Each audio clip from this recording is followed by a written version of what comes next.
Hello, everyone, and welcome back to the Afterlife of Holly Chase.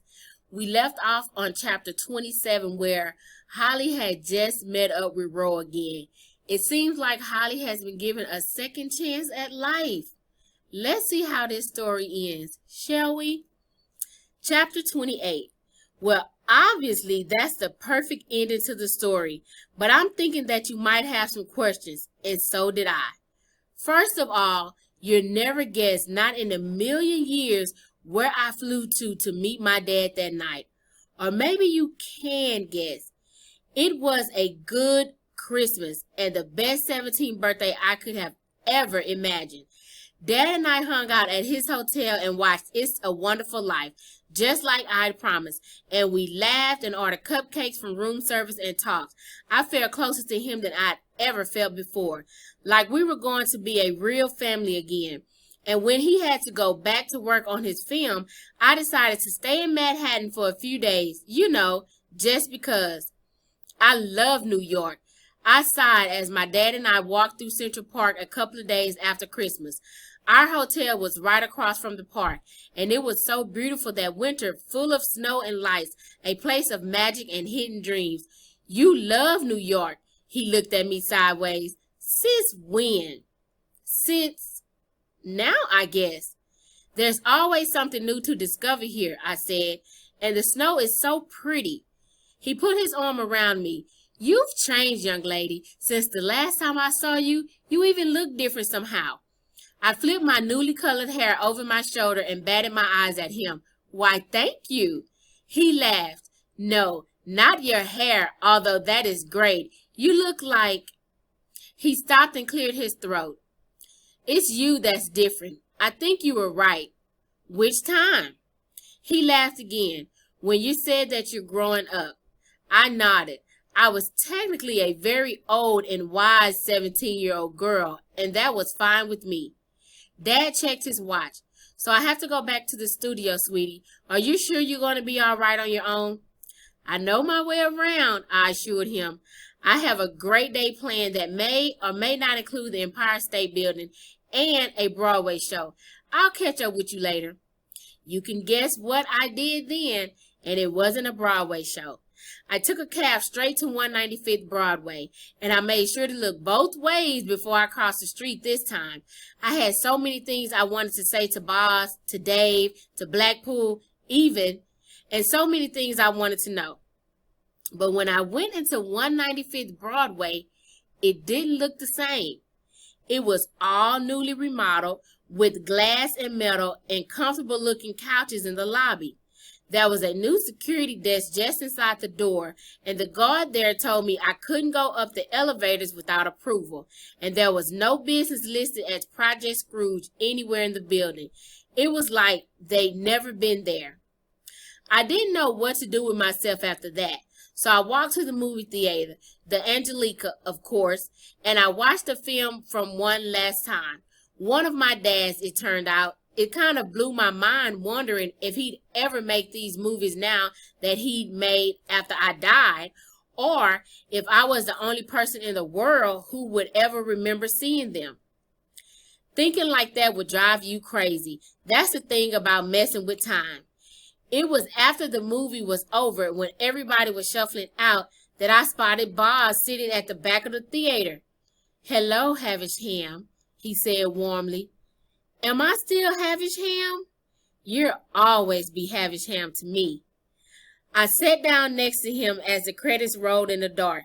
He was wearing the tweed jacket of his, the one with the leather patches on the elbows, and I kind of loved it.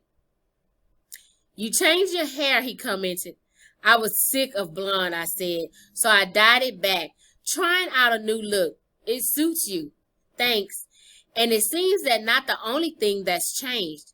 His eyes were sparkling. I hadn't seen him look so happy before, except for the time when he found that first edition record of Bing Crosby, White Christmas.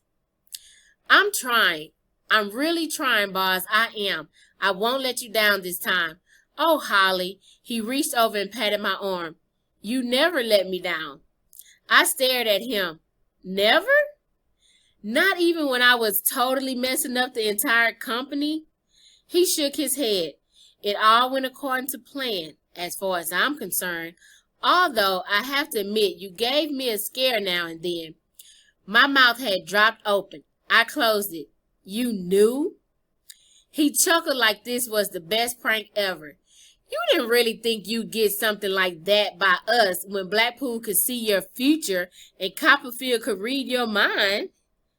Well, yeah, I'd wondered about that, but they never said anything. They never tried to stop me. But then, why did they let me?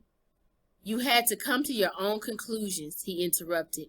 That was the most important part in your rehabilitation. My rehabilitation?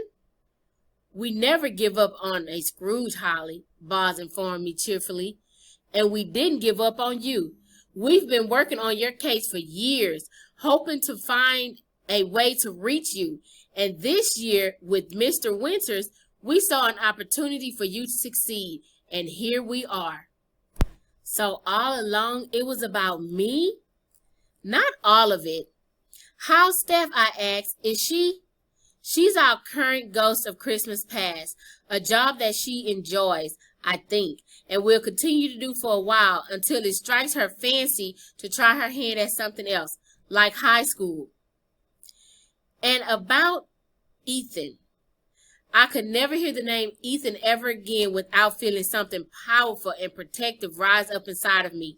I'd always wondered where he was and what he was doing and if he was getting by okay. Ethan is a 12-year-old boy at the moment, Boz said. He's fine. I thought for a minute and then all the pieces seemed to fall into place. He wasn't a real Scrooge, was he? You made Blackpool choose him for my sake? You always were a clever girl, Boz answered. I can see the future too at times, although not as often or predictably as Blackpool. I saw the potential in where Ethan Winters might lead you. It was a great sacrifice on Blackpool's part. He hates telling any kind of falsehood. He thinks it damages his credibility. And he had to stretch some truths in order for things to go in our way in this case. But he, too, could see where our clever schemes might lead you. He also foresaw that Stephanie could return and be a part of your resurrection, so to speak. Poor Blackpool, I arched an eyebrow at Boz. Are there cameras on us right now? He nodded and pointed to the corner. I stood up and waved at the camera. Thank you, everyone. Dave, are Marty and Grant there yet? I guess not. Well, hello, Marie and Leia, Tox, even you, Blackpool, Arthur. I owe you all so much. I blew them a kiss. And Steph, you won't get this, but I don't think you'll remember, but we're friends, you and me. Real friends. So shoot me an email, okay? Boz stood up too and brushed off his pants. That was very nice, Holly. I'm sure they'll appreciate that, especially Stephanie. I need to thank you too, Boz, I said. I don't even know how to tell you how grateful I am. I did my part, no more, no less. He coughed. But I suppose I should be going now. I have work to do back at the office. What? It's after Christmas. Don't you get a day off once in a while? A day wasted on others is not wasted on oneself, he said. Besides, this is a world of action and not for moping and drowning on. Which was when I noticed there were tears in his eyes. He was going to miss me. I think I'm going to miss you most of all, I said, giving him a quick hug. He smelled like he always did, like peppermint and tobacco and a hint of Douglas fire.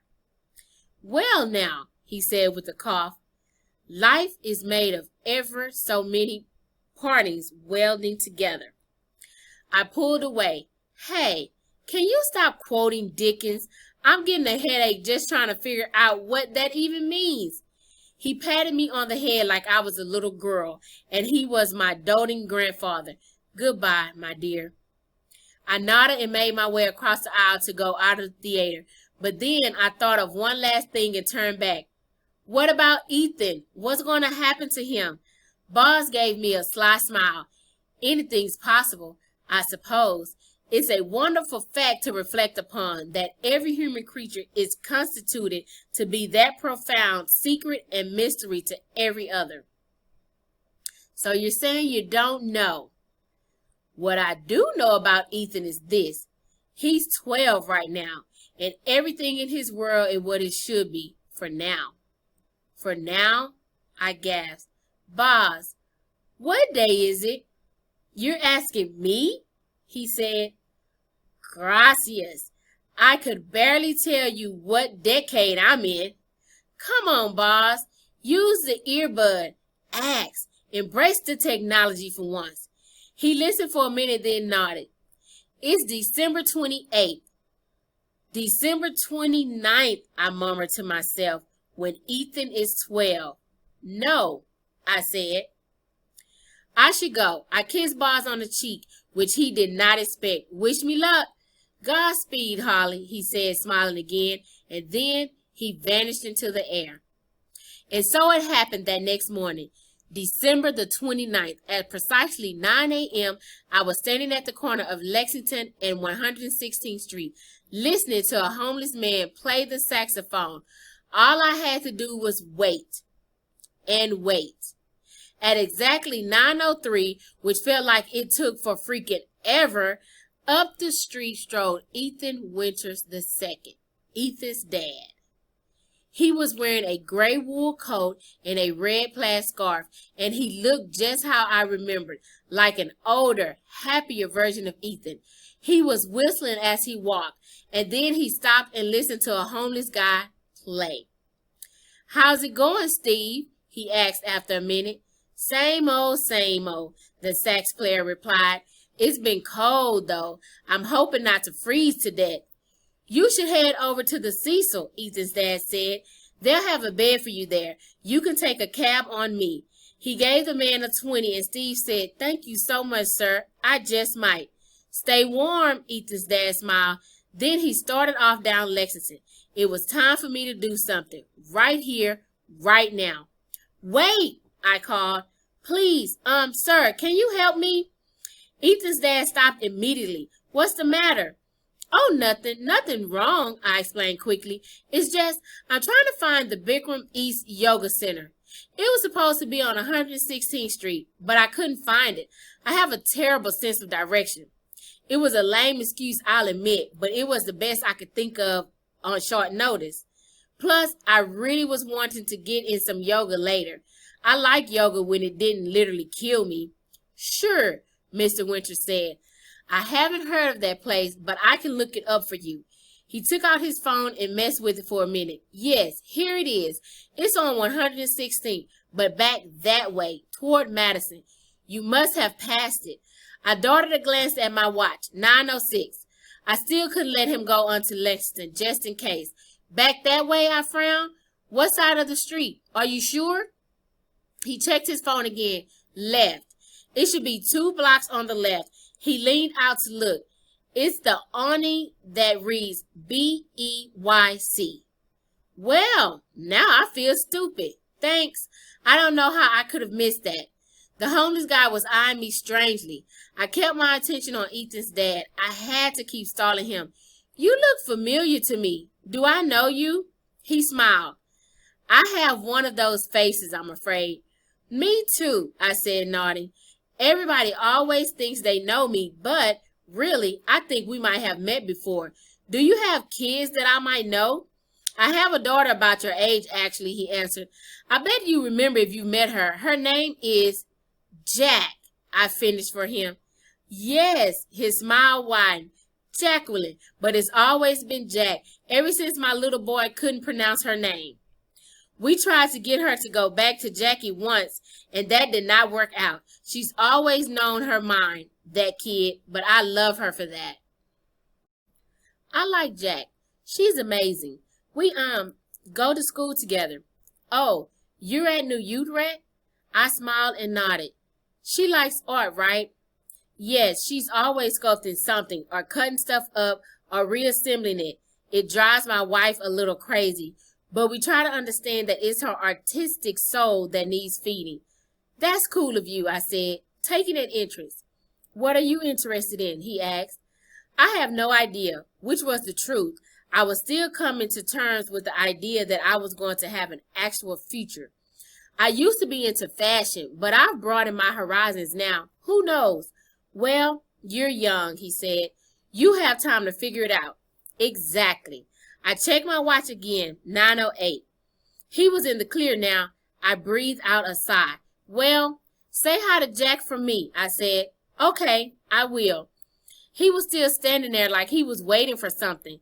But to do that, I'd have to know your name. Oh, right. My name. My name is Victoria. Victoria Scott, I said. Victoria Scott, I'll remember. Thanks for your help with the yoga situation. No problem. See you around, Victoria. And then he was off. I walked the other way for a minute and then ran back to check on him. He'd made it safely all the way down Lexington and disappeared into a building. After a minute, I saw a guy in a hard hat come out onto the sidewalk and bend over to pick something up. A hammer. I might have done a little happy dance right there in the street for Ethan, for the future he might have now. And then I might have cried a little too. Girl, you've got something going on, said the homeless guy. I don't know what it is, but it's something good, I think. It's very good, I agreed. Hey, come with me, okay? His eyes were instantly wary. I thought you said you had to go to yoga. What is that? Stretching? Yes, stretching. Lots of good stretching. But I want to introduce you to someone first. Someone who I think you're really going to want to meet at the London NYC Hotel. I don't know anybody at a hotel, he said. Trust me, you'll know her. He packed up his saxophone and let me help him to his feet. We walked a few steps, and then he stopped and touched my arm. Hey, you're not an angel, are you? He asked me. I smiled. Maybe I'm something like that today. So that's the story of my afterlife. And now the real story, the one involving my actual life, has finally begun. And if you're wondering if I changed, if I really and truly became a person better than I was in the beginning, I'll tell you that I have good days and bad ones. Of course, like everybody else, but I'm growing. I'll get there. I still have dreams about New York sometimes, and I miss the weirdest stuff, like the sound of neighbor ladies' TV and cereal for dinner, and the convenience of a hoodie that makes a person invisible. But I have an excellent life, and I try to be as good a friend, as good a daughter, and as good a person as it's possible for me to be. I can tell some of you want to be upset because this is a story where the girl doesn't end up with the hot guy. You were shipping me and Ethan. I get it. I do. I always think about him for the rest of my life and probably beyond it, about those few months that didn't happen for anyone but me. I miss him. I love him. But love doesn't always have to be about a happy ending. Love can be about beginnings too. Anyway, I did see the people from Project Scrooge again, but sometimes I feel like someone's watching me, and not just watching, but looking down on me fondly and wishing me the best, especially when December rolls around. I don't hate Christmas anymore for obvious reasons. I always get a little thrill when that time of year arrives, and everyone starts decorating and hustling and bustling around, getting ready to enjoy not just a holiday, but one another. But that's what it's all about, right? Connection, togetherness, love. Plus, I always know that there are people hard at work trying to make this world a better place through this one night on the 25th of December, which makes me feel like the world is a better place every single year. And now I'm going to say it, so listen up, because I'm only going to say this one time because I think you deserve the proper send-off. Here it goes. God bless us, everyone, which I think means that Grant owes me a 20. All right, everyone.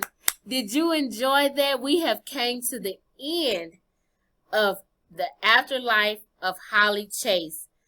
I surely enjoyed it. Some parts shocked me, and some parts I was ready to get it over with, but I really enjoyed the story, and I hope you did too. Please join me again for another book in the near future. Until then, see you soon. Bye.